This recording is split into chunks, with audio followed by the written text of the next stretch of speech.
करे आने के लिए तेरे लाला के दर्शन हो जाए और कुछ बच्चा खुच्चा हो, लेट तो हो गई, कुछ बच्चा खुच्चा हो तो बधाई मुझे भी दे दे। बोले अब तो कुछ नहीं बचा। बोले चल ठीक है, नहीं बचा तो अपने लाला के दर्शन करा सकती है। यशोदा मैया ने मना भी किया लेकिन नहीं मानी। यशोदा मैया कहने लगी ठीक है मेरा लाला रो मत जा, ये याद रखना।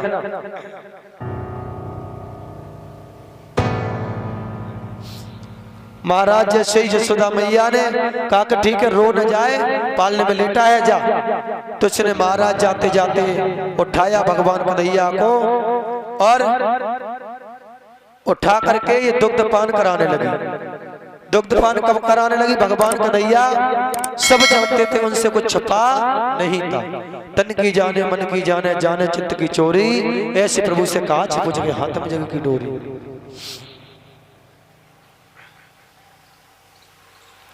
इधर महाराज बाबा नंद कंस के यहाँ पर वार्षिक कर्ज देने के लिए गए थे, घर पर नहीं थे।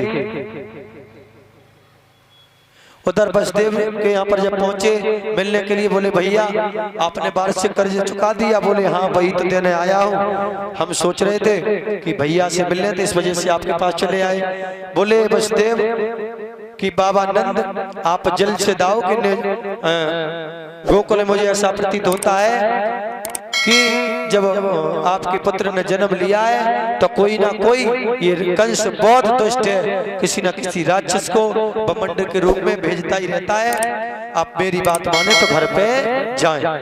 एकदम बाबा नंद को भी ये बात महसूस हुई कि बसदेव बहुत ज्ञानी महापुरुष है, हो सकता है ऐसी कोई बात हो। बाबा नंद वहां से फौरन चले। इधर क्या हुआ महाराज, भगवान कन्हैया रोने लगे। जैसे ही रोए तो पूतना ने अपने स्तनों से लगा लिया। भगवान कन्हैया ने दूध पीने से पहले भगवान शंकर का स्मरण किया, प्रभु हम तो छोटे हैं, बालक रूप में हैं और हम ये जहर नहीं पी सकते, आप इस जहर को पिए और मेरा काम दूध पीने का है, हम दूध को ग्रहण करें। वैसे ही भगवान कन्हैया ने दूध पान किया और भगवान भोले बाबा ने जहर खींचा। अब महाराज दूध पान किया, उसके साथ ही साथ भगवान कन्हैया ने पूतना के प्राणों को खींचना प्रारंभ कर दिया।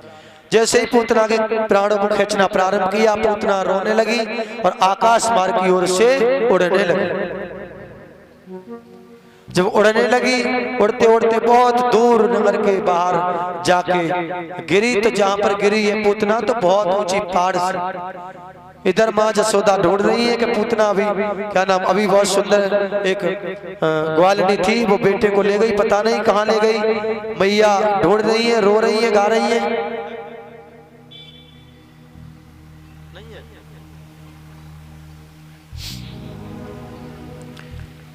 मैया रो रही है। हे तो जसोदा माँ बिलखा बिलखा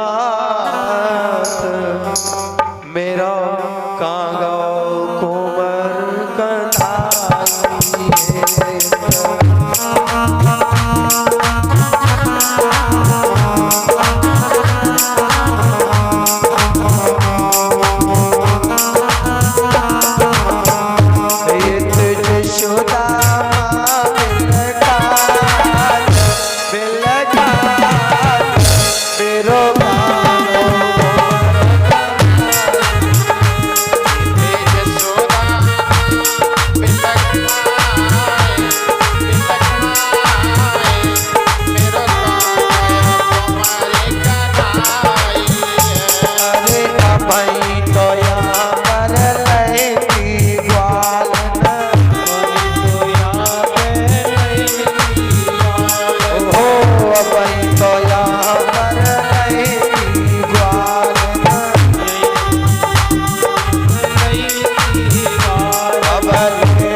बोलिए अस्तिक महाराज की। अब तो महाराज जसोदा मैया ढूंढ रही है, लेकिन लाला कहीं मिल नहीं रहो। ढूंढते ढूंढते वहीं पर पहुंची। दूर से देखा एक पहाड़ के रूप में, और महाराज इतनी तगड़ी पूतना थी कि महाराज उस पूतना ने गिरते गिरते 6 कोस के अंदर के जो भी वृक्ष थे उन्हें तोड़ के बिल्कुल रद्द कर दिया। इतना विशाल शरीर पूतना का, एकदम पहाड़ सी शरीर, वही राक्षसी पूतना। पद्मानयपि तहे दृश्यवंश तंत्र दमनम चोर्यामस राजेन्द्रम महाशीतम दृश्यत्यम।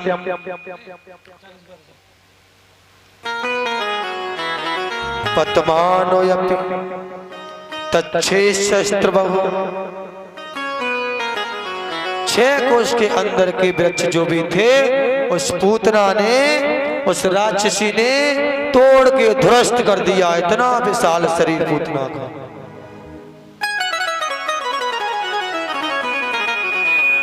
अब तो महाराज मैया जसोदा ने देखा, बोले अभी यहाँ पहाड़ नहीं था। बोले बहन ये पहाड़ कब? अरे बोले बहन मुझे भी पता नहीं।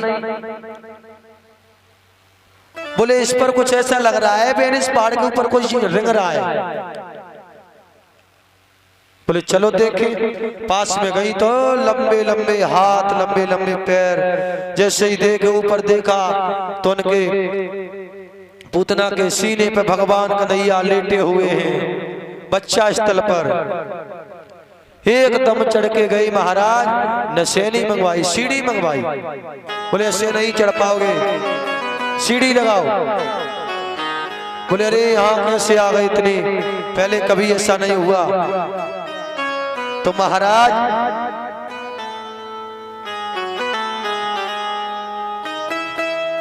वहां से भगवान कन्हैया को लेके आए, और यहाँ तक कि उस पूतना का महाराज जब अंतिम संस्कार किया गया है तो टुकड़ों में काट काट के उसका अंतिम संस्कार है। और इधर सब लोग भगवान कन्हैया से कर रहे, इधर लेके गए उधर लेके गए, और महाराज वहां पर अब तो जो सखियां थी नंद बाबा के, जो घर मिलने जुलने के लिए आती थी, तो उन्होंने कहा रे लाला का जीवन बच गया, बड़ी मुश्किल में बचा। अब तो अनंत प्रकार के टोटके टमने करने लगे, अरे लाला डर गया, ये करो वो करो। महाराज एकदम लेकर के गए और गाय की पूंछ से झाड़, भगवान कन्हैया का झाड़ा लगवाया, और गाय के गौमूत्र से स्नान करवाया। गौमूत्र स्नापत्य पुनर्गीरजा सुगर्भम रक्षाम चक्रश्रुतम कृत्यम दौसंगे नमामि। गौमूत्र स्नापत्यम पुनर्गोरज सारभगम।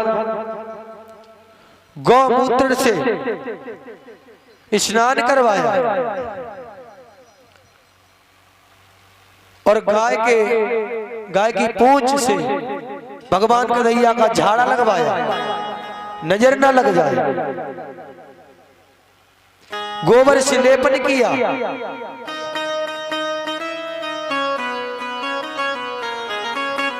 अंग अंग पर गऊ का गोबर लगाया, क्योंकि महाराज आज भी जब किसी बच्चे को नजर लग जाती है तो मैया उसे लेकर के जाती है शांति अवस्था में, चुपके से कोई देख न ले, और गऊ के पूंछ से उस पर झाड़ा लगाती है। गौ माता कितना जीव कोई पवित्र नहीं है जिसके शरीर पर, जिसके अंदर 64 कोटि देवताओं का वास है। आज भी गौ माता बहुत पवित्र है। आज भी जिस घर का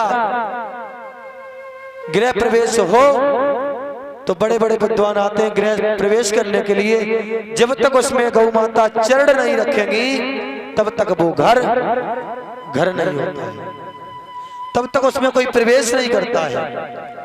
पहला प्रथम प्रवेश गौ माता के चरण पड़ेंगे जब हम और आप साधारण इंसान प्रवेश करते हैं। कि जो भी देवता है वो गौ के साथ में ही रहते हैं, और जब गौ माता प्रवेश करेंगी तो देवता तो प्रवेश कर जाएंगे।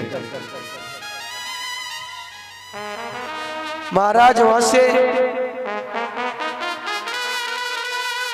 अब भगवान कन्हैया मन ही मन में सोच रहे हैं, और महाराज झाड़ू लगा रहे हैं, झाड़ा लगा रहे हैं भगवान कन्हैया का ही नाम लेकर। अरे परमात्मा हमारे बेटे की रक्षा करें, हे ठाकुर जी महाराज, हे भगवान संकल्पत्रो प्रभु हमारे बच्चे की रक्षा करें। बहुत बहुत आज पूर्वजों की कृपा हुई है जब हमारा बच्चा आज बच गया। अब भगवान कन्हैया मन ही मन में सोच रहे हैं, बताइए इसमें मेरा क्या दोष है। अरे मुझे तो दूध पिलाने के लिए उन्होंने गोद में लिया, मैंने तो दूध पिया, अब मर गई तो हमारा क्या दोष है।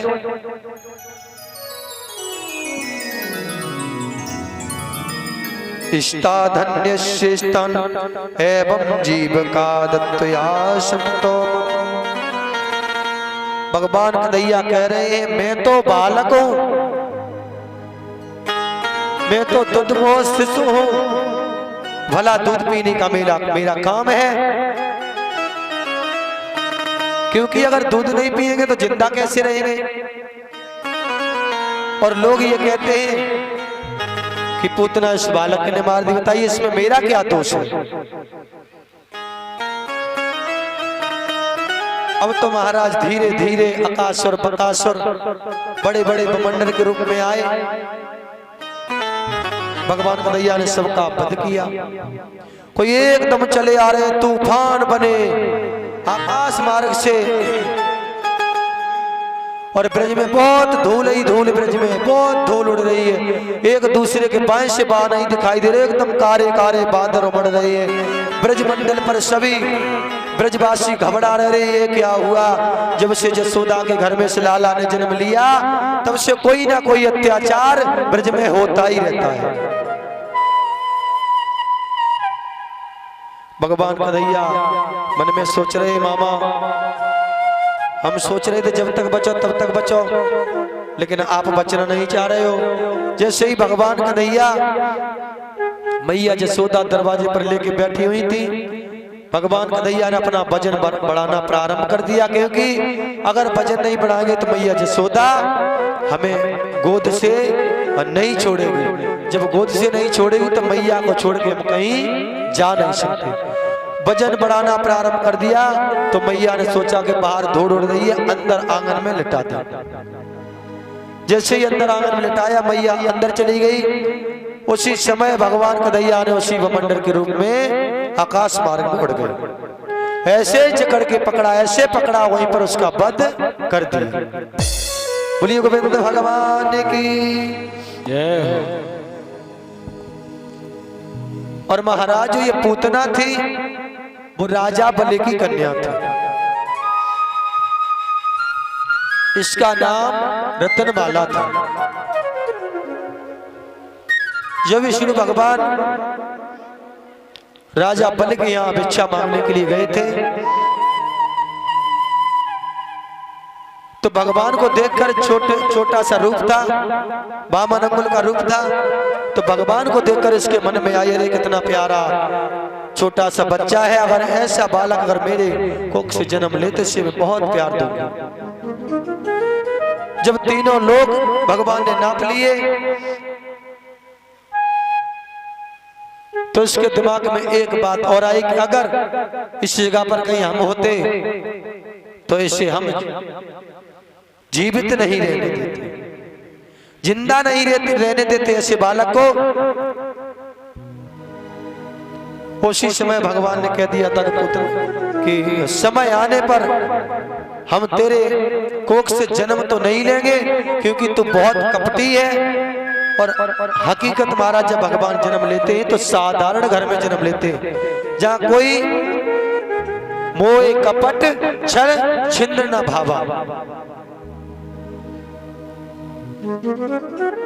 जब भी भगवान जन्म लेते हैं भगवान कहते हैं मोह कपट छल छिंद्र न भावा।